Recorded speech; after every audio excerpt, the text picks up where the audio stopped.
समाजातल्या लोकांनी त्यावर चर्चा करावी असा तो व्हिडिओ निश्चितच नाही। परंतु जी माणसं सामाजिक वलयामध्ये वावरतात, राजकीय वलयामध्ये वावरतात, त्यांचं आयुष्य तितकंसं खाजगी राहत नाही।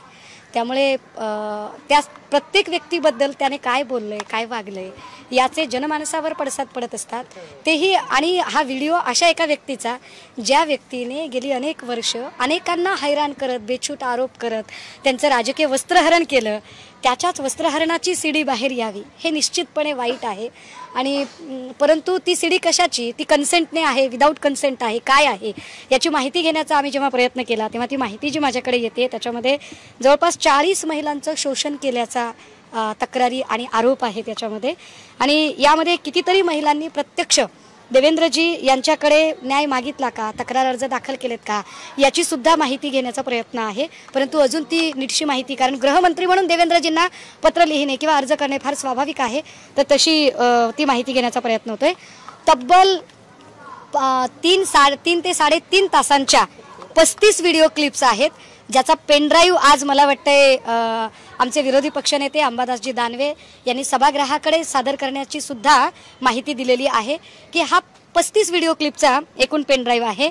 यामध्ये काही महिलांना ब्लॅकमेल करून त्यांचं शोषण करण्याचा प्रयत्न, त्यासोबतच अधिकाऱ्यांना ईडी सीबीआय तपास यंत्रणात अडकवून त्यांच्या घरातल्या महिलांचं शोषण करणे, भाजपचे पद देतो, MLC देतो, राज्यसभा देतो असे आमिष दाखवून मोठ्या प्रमाणात महिलांना जाळ्यात ओढणे, काही ठिकाणी तर महिलांना घटस्फोट मिळवून देतो असे म्हणत संबंधित महिलेच्या नवऱ्यावर खोटे गुन्हे दाखल करायला लावून त्या महिलांचे शोषण केल्याचेही आरोप काही महिलांनी केलेले आहेत।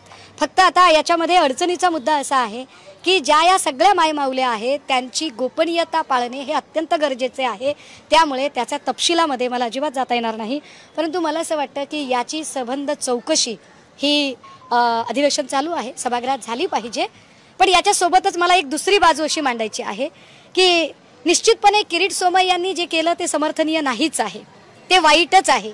परंतु भाजपाने आत्तापर्यंत अनेक गोष्टी लिलया जिथल्या तिथे जिरवून टाकलेल्या आहेत। असं सगळं असताना नेमक्या अधिवेशनाच्या तोंडावर अशा पद्धतीने किरीट यांचा व्हिडिओ बाहेर यावा यात नक्कीच भाजपचा हात आहे हे ठामपणे सांगता येईल। पण आता त्यांनी गृहमंत्र्यांकडे चौकशीची मागणी केली की व्हिडिओची चौकशी करा। आपल्याकडे असे सुद्धा नंतर मानभावी प्रकार खूप झालेले आहेत, परंतु भाजपवरच आरोप करण्याचं एक कारण आहे, त्याचं लॉजिक आहे। कारण किरीट सोमय्या यांनी ज्या ज्या लोकांवर बेछूट आरोप केले की याचे पुरावे आहेत, त्याची कागदपत्र आहेत असं म्हणत ज्या ज्या नेत्यांवरती आरोप केले ते सगळ्याच पक्षाचे सगळे नेते आता भाजपच्या वळचणीला आहेत। आणि सातत्याने लोक प्रश्न विचारतायत की भाजपकडे असं काही वॉशिंग मशीन आहे का की इकडनं मळलेला इकडे टाकला की स्वच्छ होतो। त्यामुळे आता भाजपला उत्तर द्यावं लागेल की ज्यांच्यावर आरोप झाले हे सगळे अस्वच्छ लोक तुम्ही का घेतलेले आहेत, तर ते अस्वच्छ नाहीत, ते स्वच्छच आहेत, उलट त्यांच्यावर आरोप करणारा माणूस अस्वच्छ आहे हे सांगणं आता भाजपची गरज झालेली आहे। गृहमंत्र्यांकडे त्यांनी चौकशी या व्हिडिओची चौकशी करा अशी मागणी केली, गृहमंत्री करतील का तुम्ही? तुम्हाला वाटतं गृहमंत्री अशी चौकशी करतील? जे गृहमंत्री आतापर्यंत गृहमंत्र्यांकडे किती लोकांनी चौकशीचे अर्ज केले बरं? ती निर्मला यादव बिचारी माय माऊली त्या श्रीकांत देशमुखच्या विरोधात रोज तक्रारी करते, काय चौकशी झाली? राहुल शेवाळेंच्या बद्दल ती रिंकी बक्सला रोज व्हिडिओ आणि पुरावे दाखवण्याची भाषा करते, काय चौकशी झाली? ज्या भाजपाने कुलदीप सेंगर सारख्या बलात्कारी माणसाच्या समर्थनार्थ मोर्चे काढले, ज्या भाजपने उन्नाव कठवा आणि हाथरसमध्ये काय भूमिका घेतली ती आपल्या समोर आहे, ज्या भाजपने बिल्किस बानोच्या बलात्कारांचे नंतर पेढे भरून सत्कार केले, त्यांच्याकडून फार अपेक्षा करणे व्यर्थ आहे। पण एक नक्की की भाजपच्या दृष्टिकोनातनं किरीटची उपयोगिता संपलेली आहे आणि उपयोगिता संपल्यावर भाजपा कुठलाही तो असो त्याला फेकून देते आणि किरीट त्याचं उत्तम उदाहरण आहे। ताई तुम्ही म्हणतात की हे भाजपानेच खेळी केली किरीट सोमय्याच्या विरोधात, तर मग चौकशी करून किंवा योग्य ती कारवाई भाजप का नाही करणार? नाही, भाजपला फक्त आता कदाचित ते डॅमेज करून सोडून द्यायचं असेल। भाजपच्या दृष्टीने किरीट डॅमेज झाले तरी पुरेसं आहे आणि किरीट आता मला वाटतंय की मागच्या 18-20 तासामध्ये ज्या पद्धतीने 30-35 क्लिप फिरल्यात सगळीकडे, त्याच्यावरून फक्त महाराष्ट्रात नाही देशात खळबळ माजलेली आहे। आणि प्रदीप कुरुलकरांवर असं किती भाजपने ऍक्शन घेतली?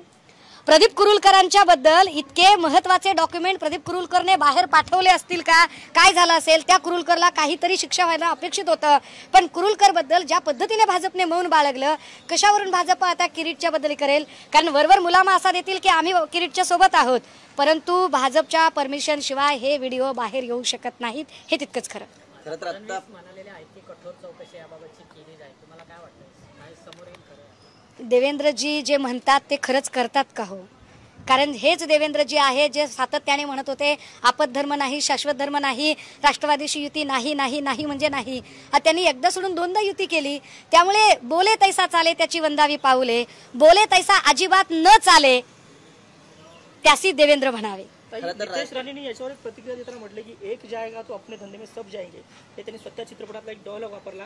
त्याच्यामुळे किरीट सोबत टीका करताना लक्षात ठेवा असं देखील बोलले ते. जाऊ, आपण सभ्य आणि संस्कारित लोकांच्या बद्दल बोललं पाहिजे आणि त्यातली त्या छोट्या आणि चिल्लर माणसांबद्दल तर अजिबात बोलू नये. खरं तर राज्यातलं राजकारण गेले काही दिवसांपासून पाहतोय. काल पवार साहेबांना जे 9 मंत्री त्यांच्यातून बाहेर पडले ते भेटायला गेले परत, त्यांना एकदा नाही तर 2 वेळेस. एक्झॅक्टली मला हेच सांगायचं आहे की ज्या पद्धतीने राज्यामध्ये पक्षफोड्या झाल्या, आमदारांची खरेदी विक्री झाली किंवा YCM वरती आमदारांचं भेटायला जाणं आणि त्यात त्यांनी सांगणं की पवार साहेबांच्या परमिशन शिवाय आम्ही भेटायला गेलो होतो, तर सर्वसामान्य लोकांच्या मनात प्रश्न निर्माण होतो की असं शक्य आहे का की पवार साहेबांच्या परवानगी शिवाय त्यांना कोणी भेटायला जाऊ शकतं. आणि एकूण या सगळ्या बातमीचा जो गदारोळ उडतो, जो गोंधळ उडतो, या व्हिडिओने हा सगळाच गोंधळ शांत होतो. भाजपने जी पक्ष फोडाफोडी किंवा आमदार खरेदी विक्री किंवा ये है हमारा असली चाणक्य वगैरे असं म्हणत जी काही देवेंद्रजींची जी प्रचंड नकारात्मकता वाढलेली आहे, भाजपबद्दल जी नकारात्मकता वाढलेली आहे, शेतकऱ्यांचे जे प्रश्न आहेत, पाऊस पडला नाही त्याचे जे प्रश्न आहेत, या सगळ्याच प्रश्नांवर पडदा पाडायचा असेल तर किरीटचा बळी देणं ही भाजपची गरज आहे. याचा अर्थ किरीटचे व्हिडिओ खोटे आहेत असं मला अजिबात वाटत नाही. कारण लोकशाहीसारखं चॅनल आणि कमलेश सुतारांसारख्या पत्रकाराची विश्वासार्हता फार महत्त्वाची आहे, ज्यांनी अनेक नामांकित वृत्तपत्रांच्या सोबत काम केलंय आणि ज्यांनी आंतरराष्ट्रीय पातळीची फेलोशिप ज्यांना मिळाली, अशा कमलेशजींच्या बद्दल अजिबात दुरान्वयाने संशय घेण्याचं कारण. फडणवीसांना त्यांनी किरीटसोबत पत्र लिहिलंय, मी कुठल्याही महिलेवर अत्याचार केला नाही, या सर्व व्हिडिओची सत्यता तपासून घ्यावी असं देखील त्यांनी म्हटलंय.